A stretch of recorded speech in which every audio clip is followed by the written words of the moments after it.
Cinema মুক্তির ক্ষেত্রে এ সময়ে উৎসবকেই বেছে নিচ্ছেন পরিচালক প্রযোজকরা। গেল ঈদে মুক্তির দৌড়ে ছিল ডজন খানেক সিনেমা, তবে ঈদে মুক্তির মিছিল থেকে ছিটকে পড়া সিনেমাগুলোই এবার মুক্তি পাওয়ার কথা রয়েছে আসছে দুর্গোৎসবে। নাদান, সর্দার বাড়ির খেলা, শিরোনাম, পিনিকের পাশাপাশি পুজোয় মুক্তির ঘোষণা রয়েছে রাশিদ পলাশের রংবাজার সিনেমার। বিস্তারিত আফান মিতুলের প্রতিবেদনে। রংবাজার সিনেমার গল্পে উঠে এসেছে 400 বছরের পুরনো যৌনপল্লী এক রাতেই গুড়িয়ে দেওয়ার সত্য ঘটনা।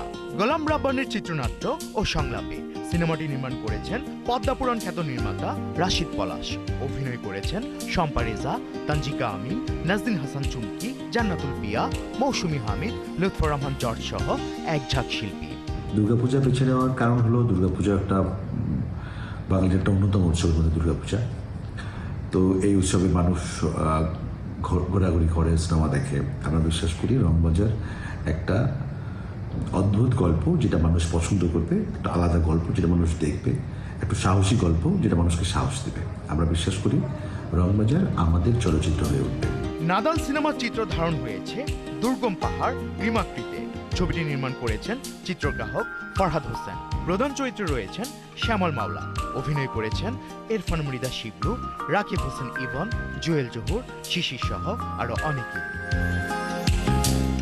জনপ্রিয় নায়িকা বুবলি অভিনীত সিনেমা পিনিক নির্মাণ করেছেন জাহিদ জুয়েল। চিত্রনাট্য লিখেছেন আখিউজ্জামান মেনন। এই সিনেমায় আরো অভিনয় করেছেন আদর আজাদ, ফজলুর রহমান বাবু, আলিরাজ, আজাদ আবুল কালাম, মোমেনা চৌধুরী, মাসুম বাশার, শরীফ সিরাজ। এদিকে পূজায় মুক্তির তালিকায় রয়েছে বুবলি অভিনীত আরো একটি সিনেমা সর্দার বাড়ির খেলা। সরকারের অনুদানে সিনেমাটি নির্মাণ করেছেন রাখাল সবুজ। এতে বুবলির সঙ্গে জুটি বেঁধেছেন জিয়াউল রোশন।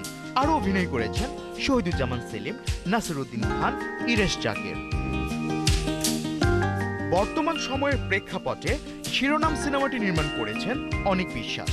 সমসাময়িক অনেক বিষয় উঠে আসবে এই সিনেমায়। থাকবে সাধারণ মানুষের চাওয়া পাওয়ার কথা। সিনেমাটির বিভিন্ন চরিত্রে অভিনয় করেছেন নীরব, ববি, সালাউদ্দিন লাবলু, শতাব্দী ওয়াদুদ, কচি খন্দকার, ফারজানা ছবি, দিলরুবা দোয়েল। আফফান মিতুল, ৭১।